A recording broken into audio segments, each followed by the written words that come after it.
Out of the punishing, frozen wasteland of Antarctica emerged an epic saga of human courage. From discovery to Nimrod, he danced with danger, yearning for glory. This is the story of Sir Ernest Shackleton.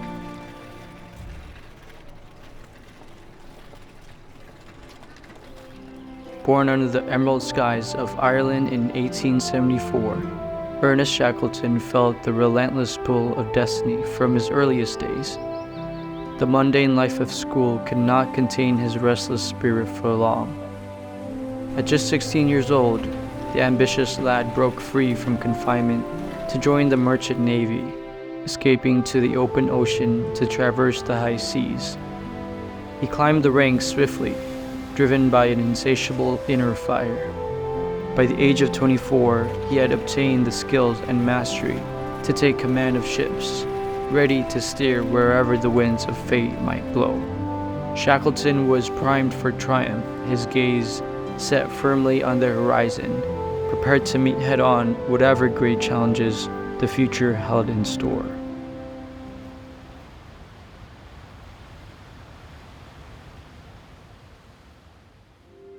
As the 20th century emerged, the remote continent of Antarctica stood uncharted, a frozen enigma shrouded in mystery. But to Ernest Shackleton, Antarctica's obscurity was irresistibly alluring. While others approached the icy unknown with caution, Shackleton was spellbound, enthralled by the thrill of pioneering into new frontiers. So when the opportunity arose in 1901 to join the Discovery Expedition, Antarctica's first foray inland from the coast, Shackleton seized it without hesitation, the chance to set foot where no human had tread, to unravel its cryptic secrets. This was the adventure Shackleton had hungered for. The intrepid explorer leapt at the prospect, finally embarking on the first of many boundary-pushing expeditions to the world's most enigmatic continent. Discovery would only be the beginning.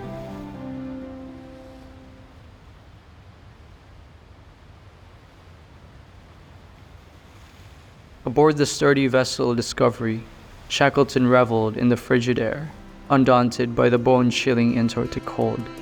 Alongside companions Scott and Wilson, he ventured forth on sleds into the icy unknown.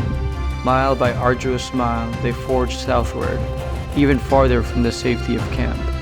Their will and sinew were tested to the limits, but they persisted.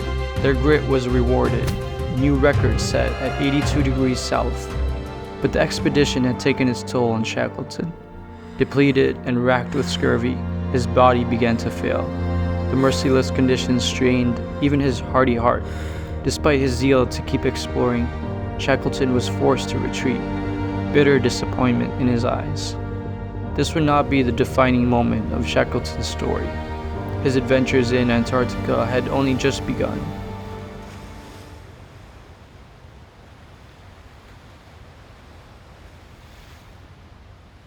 Returning home to England, Shackleton found himself lionized, bathed in fame for his exploits aboard Discovery. He charmed eager crowds with riveting first-hand accounts of Antarctica's wonders and horrors. As his name spread, Shackleton's ambition swelled. He yearned to return, but he would need support. Shackleton found an invaluable pillar in Emily Dorman, taking her as his wife. She encouraged his aspirations, standing as a wellspring of strength through future turbulent times. With Emily's stalwart backing, Shackleton's restless spirit could not be contained for long. His drive to test the limits of endurance simmered, soon to be unleashed again in the land of ice. The frozen unknown called to Shackleton once more.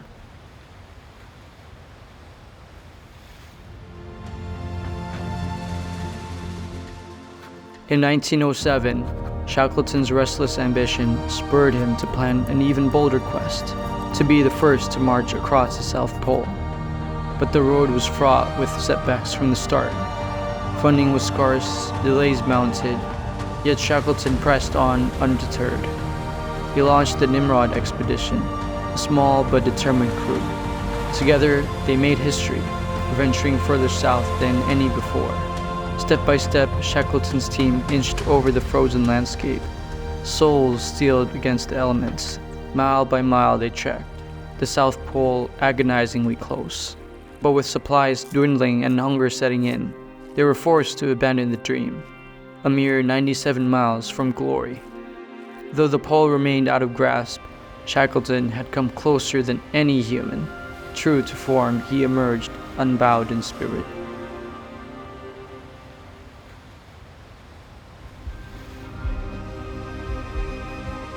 They returned home paraded as heroes.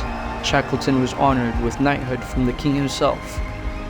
But even as triumphant cheers still echoed, Shackleton's thoughts drifted to a greater challenge awaiting. For while others now conquered the South Pole, the ultimate Antarctic prize remained, crossing the continent outright by way of the treacherous Weddell Sea. This would be an unprecedented feat of endurance never before dared. The Weddell's lethal ice could scuttle their dreams or swallow them whole. Peril lurked at every turn. But where others saw danger, Shackleton only saw glory. The lure of immortal fame and adventure's siren call proved too potent to resist. Shackleton's gaze turned south once more, to even deadlier seas and taller odds than ever before. The time had come to write his name in legend or die trying.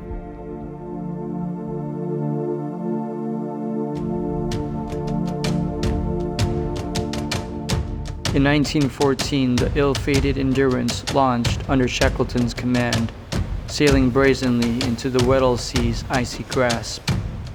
At first, fortune smiled upon her stalwart crew, but the fickle Antarctic would not be defied for long. The deathly still Weddell clenched its frozen fist, seizing Endurance in its crushing, inexorable grip. The valiant ship stood for 10 long months.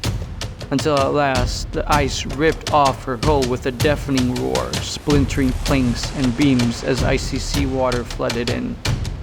Endurance sank, swallowed into the deep abyss. Shackleton's crew now found themselves stranded atop unstable ice floes at Antarctica's mercy. As months passed drifting aimlessly, they survived on the sparse spoils of seals and penguins.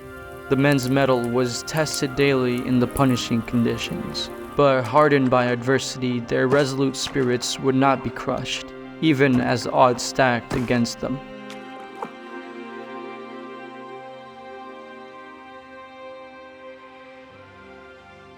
When at last the treacherous ice began to break up and disperse, launching the lifeboats became the crew's only slender hope of survival.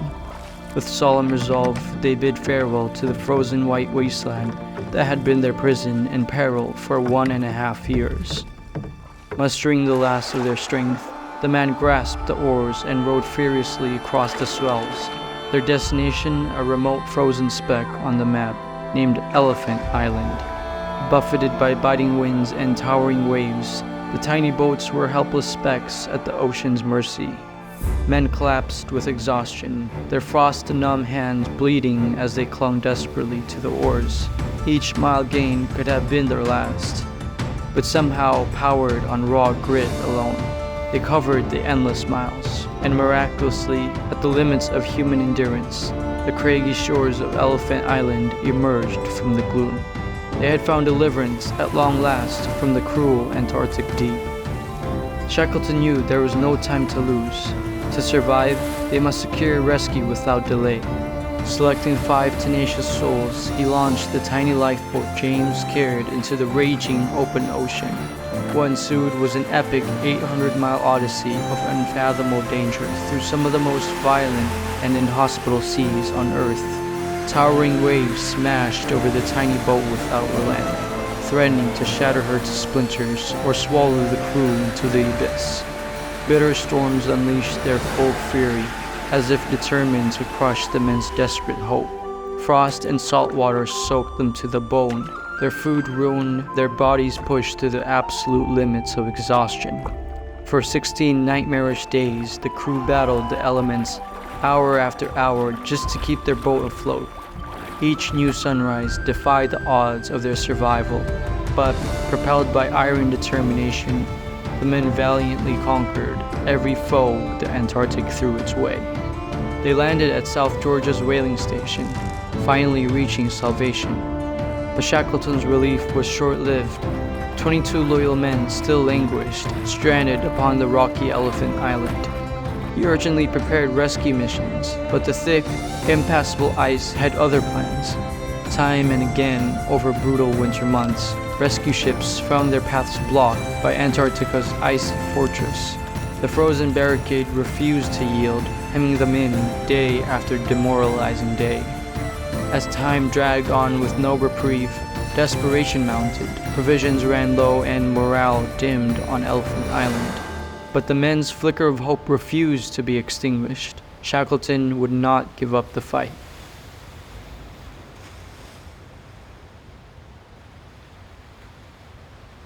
On the fourth audacious endeavor, the air crackled with anticipation as the resilient Yelko surged forward, shattering the icy shackles that had imprisoned it for an agonizing 2-year journey.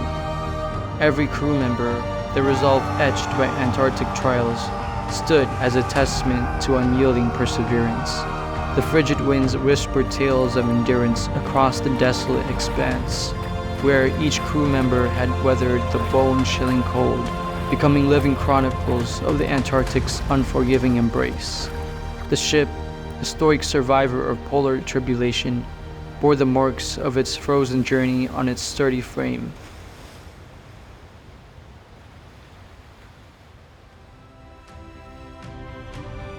Despite failing to traverse Antarctica, the Endurance Expedition stands as exploration's greatest survival tale. Shackleton, the epitome of unwavering courage, turned calamity into legend. The frigid crucible of the Antarctic witnessed his steadfast leadership. The marooned Endurance, frozen witness to human endurance, solidified Shackleton's status as an icon. In the face of adversity, his myth unfolded, a narrative immortalized in exploration's triumphant failures. In a final odyssey, the seasoned explorer embarked on another journey down south in 1921, yet within the unforgiving cold of Antarctica, his heart failed him and the pulse of a tenacious spirit extinguished at a mere 47. Shackleton never made it to the pole, but his unyielding spirit lives on. In the harsh stretches of Antarctica, the toughest journey isn't over the ice, but within it. Shackleton conquered both.